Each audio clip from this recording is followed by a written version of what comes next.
Bingo! FGS. OP!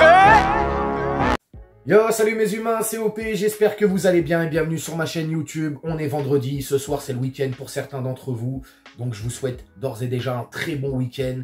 Bref, on s'abonne si ce n'est toujours pas fait, la petite clochette à côté, on clique dessus pour les notifications, le référencement, on met bien évidemment son plus beau pouce bleu et on lâche son petit commentaire. Alors cette vidéo, mes humains, elle va se faire en 3 parties. La première partie, on va bien évidemment parler du dossier Bradley Barcola, parce que je pense que c'est important d'en parler. On viendra ensuite sur le deuxième dossier, Neymar et Chelsea. Chelsea qui pousse pour récupérer le Brésilien. Et le troisième dossier, on va parler du jeune Xavi Simons. C'est parti mes humains pour le premier dossier. Bon, faites pas attention à ce que j'ai là sur le front, les gars. Hein. C'est un moustique. Il a tourné autour de moi toute la nuit. Il avait un léger accent en plus. Marseillais peut-être le moustique. Il a fait du chemin quand même pour venir jusqu'à Paname. Bref, Bradley Barcola. Jeune formé à l'Olympique Lyonnais. Donc il a fait toutes ses gammes à l'OL. Hein, international espoir. D'ailleurs, il a fait un très bel Euro avec les U21. Il a participé à peu près, je crois, toutes compétitions confondues. Il a fait un peu plus de 40 matchs pour 7 ou 8 buts marqués avec Lyon. D'ailleurs, c'est lui qui va mettre ce fameux but du 1-0 quand on perd face à Lyon. Ah là là, Bradley. Écoutez, jeune prometteur, jeune crack, comme la Ligue 1 aime bien les vendre. Mais je vais faire un parallèle justement avec un jeune qu'on a été chercher la saison dernière au stade de Reims. Et vous l'avez deviné. On va parler d'Hugo Ekitike. Alors Hugo Ekitike, pareil, il est présenté comme un jeune crack. Il fait une très bonne saison avant qu'on aille le chercher. 36 millions les gars. 36 millions d'euros et on a vu le résultat aujourd'hui. Alors Bradley Barcola, il est estimé je crois à 20 millions d'euros si je dis pas de bêtises. Avec l'Olympique Lyonnais, on peut s'attendre à plus. On sait jamais, on sait quand c'est le PSG qui se présente. En général, l'enveloppe elle gonfle comme par hasard, comme par miracle. Bon, jeune prometteur. Il a beaucoup de talent. Il est très bon. Mais, je ne comprends pas en fait. Si c'est pour nous faire une Hugo Ekitike, c'est-à-dire d'aller chercher Barcola, tu le ramènes à Paris, sachant en plus qu'il joue au même poste que Kylian Mbappé. Parce qu'on va en parler de Kylian Mbappé. Si Kylian ne part pas, si Kylian reste au Paris Saint-Germain, et que le Paris Saint-Germain ne le met pas au placard, ne le met pas sur le banc, et le fait jouer, on se doute bien qu'il va être titulaire toute la saison. Il joue quand, Barcola? Quand est-ce qu'il joue? Ah, les gars, il est là le problème. Il joue au même poste, ailier gauche. Alors oui, je te le redis, beaucoup de talent, jeune prometteur, énormément de qualité. Mais si c'est pas pour qu'il les applique sur le terrain, c'est pas la peine. Alors si tu me dis, tu vas chercher Barcola à Lyon et que tu le laisses en prêt cette saison à Lyon ou tu l'envoies dans un autre championnat européen, j'ai aucun problème avec ça. Ok, on le fait, il n'y a aucun souci. Mais encore une fois, j'arrive pas à comprendre et je fais bien le parallèle avec Hugo Ekitike parce que ce sont un peu... Alors, c'est pas les mêmes joueurs, c'est pas les mêmes postes, mais c'est un peu le cas de figure un peu similaire. C'est-à-dire jeune, fort potentiel, Ligue 1, etc. Pour qu'au final, on a vu le résultat, les gars. Ekitike, le pauvre, Stade de Reims, Paris Saint-Germain, pas la même pression, pas le même club, pas le même aura, et c'est tout décuplé. Et voilà, il n'a pas assuré le pauvre Hugo. Et aujourd'hui, il est sur la liste des transferts. 36 millions pour rien. Et tu sais très bien que tu ne vas pas le vendre 36 millions derrière. Tu vas faire une perte au moins de 10-15 millions sur la revente. C'est comme ça. Donc écoutez, Bradley Barcola, moi, oui, pourquoi pas. Mais là, venir comme ça dans ce Paris Saint-Germain-là, en sachant qu'on ne sait pas toujours si Mbappé va rester ou pas, c'est compliqué. Alors, s'il vient... Je suis plus partant pour un prêt. Maintenant, s'il reste dans cette équipe, je ne vois pas vraiment comment il va pouvoir s'exprimer, jouer, etc. Vous me direz dans les commentaires, mais bon, ça reste quand même très compliqué cette affaire. On part sur le dossier numéro 2. Comme vous avez pu le voir, Chelsea aimerait s'offrir Neymar Junior, puisque Chelsea est dans une nouvelle dynamique, veulent aller chercher une star justement pour se relancer, et puis pour faire bonne figure, on va dire ça. Donc déjà, sur le point de vue financier, Chelsea a l'argent pour payer le salaire de Neymar. Ce n'est pas un problème, on connaît la Première Ligue, les droits TV, etc. Même le dernier de Première Ligue a plus de budget que 3-4 clubs de Ligue 1 réunis. Donc c'est pour vous dire quand même qu'il y a énormément d'argent qui est brassé dans ce championnat anglais. Bref, moi si tu me demandes maintenant, qu'est-ce que je fais? Moi, je le vends, frérot. Neymar, ça fait des années qu'il est là. Sur le point de vue sportif, je pense que ça y est, il ne pourra plus apporter quelque chose de grandiose au Paris Saint-Germain. Même aujourd'hui, on le sait, Neymar, pour le PSG, c'est beaucoup plus une épine dans le pied qu'une paire de Air Max ou de TN, ou ce que tu veux, pour le Paris Saint-Germain. Donc voilà, maintenant, si tu te places sur un point de vue marketing, image du club du Paris Saint-Germain, c'est un peu normal que le PSG, dans ce dossier, justement, est réticent. Parce que Chelsea, en fait, sont un peu en recul. Ils veulent se le payer, mais ils regardent de loin. Ils attendent de voir les conditions, comment ça se passe, etc. Eux, Paris, t'as l'impression qu'ils temporisent dans ce dossier. C'est-à-dire que, oui, on aimerait vendre, mais en même temps, on attend, tu vois. Pourquoi? Parce que, les gars, à un moment donné, il faut se le dire. Tu viens de perdre Messi.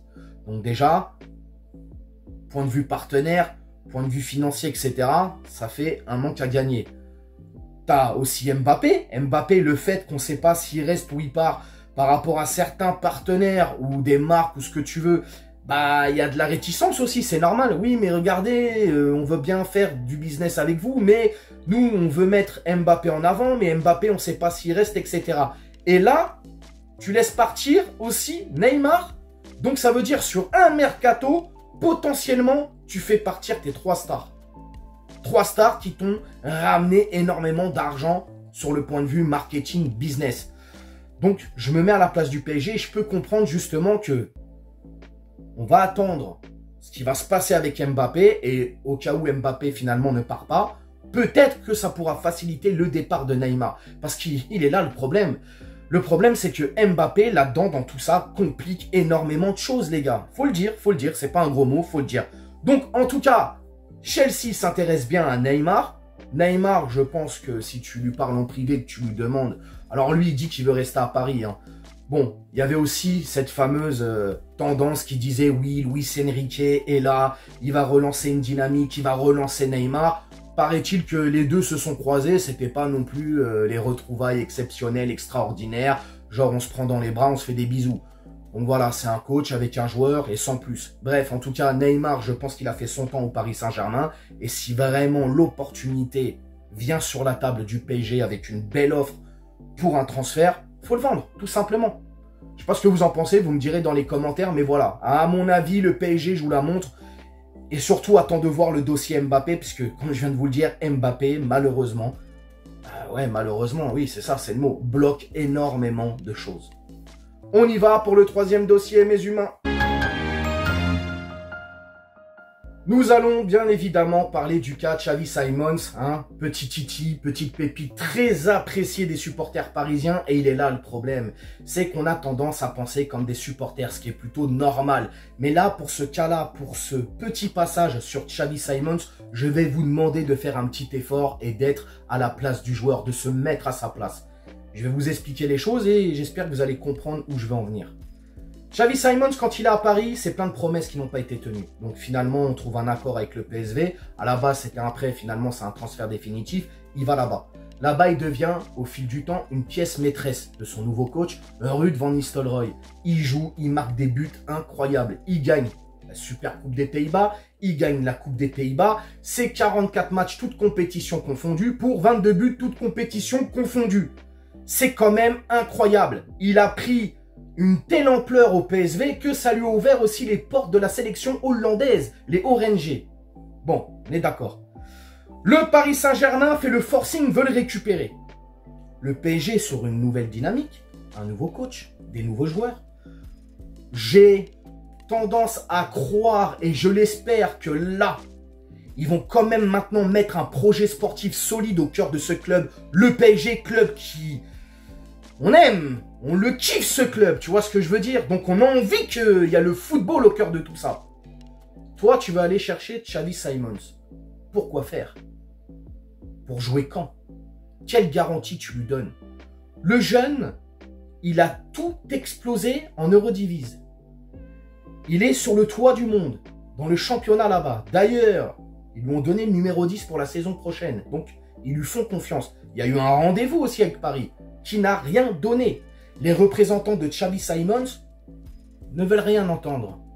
Donc, il y a un moment donné, les gars, il faut se mettre à la place du joueur. Est-ce que vous, si vous étiez Xavi Simons, vous reviendrez au Paris Saint-Germain sans aucune garantie de savoir si vous serez titulaire, de savoir dans quel système vous allez jouer, de savoir quel est le projet sportif, alors que vous êtes dans une équipe PSV Eindhoven en l'occurrence, où vous êtes titulaire, où on vous fait confiance, on vous donne le numéro 10, où vous avez gagné des trophées, où vous êtes une pièce maîtresse de cette équipe, et en plus de ça, vous goûtez à la sélection. Parce que si tu reviens à Paris, Xavi, et que tu n'as pas les mêmes garanties, bah la sélection, ça peut se fermer. Le temps de jeu est moindre. Donc, tu vois, ce dossier, pour moi, il est très compliqué. Bien évidemment, j'aimerais qu'il revienne. Et les prestations qu'il a fait au PSV Eindhoven, qu'il les fasse avec le Paris Saint-Germain. Mais voilà, il y a un moment donné, il faut se mettre à la place des joueurs. Et là, à l'heure actuelle, personnellement, je peux comprendre qu'il n'ait pas envie de revenir au PSG. C'est normal. C'est normal. Quelle garantie a le Paris Saint-Germain pour ce jeune crack qui lui accorde des choses? Pour l'instant, rien. On ne sait pas. Donc voilà, les gars. Moi, c'est tout ce que j'avais à dire sur Xavi Simons. S'il ne veut pas venir, c'est tout à fait normal. Après, on peut continuer sur Twitter, ouais, le PSG va le chercher, ça ne changera rien. Mettez-vous à la place des joueurs et en l'occurrence, mettez-vous à la place de Xavi Simons. Il est très bien là où il est. Pourquoi il va revenir dans un bourbier comme ça, où on ne sait pas trop qui dirige, qui fait quoi, machin? Les gars, à un moment donné, il faut le dire. C'est tout, il faut juste être objectif. Donc voilà, moi, c'est tout ce que j'avais à dire sur Xavi Simons. Dites-moi ce que vous en pensez de ces 3 dossiers qu'on a abordés aujourd'hui dans cette vidéo. Vous me dites tout en commentaire. N'hésitez pas à vous abonner, partager, liker. Et puis on s'attrape bien évidemment dans la semaine pour aborder d'autres sujets. Ciao. On t'a fait Nougano, c'est que tu t'es pris une banane. Pas de gauche à la néné, nettoyeur de lucarne, nique sa mère, les foutiques, c'est Lutesque.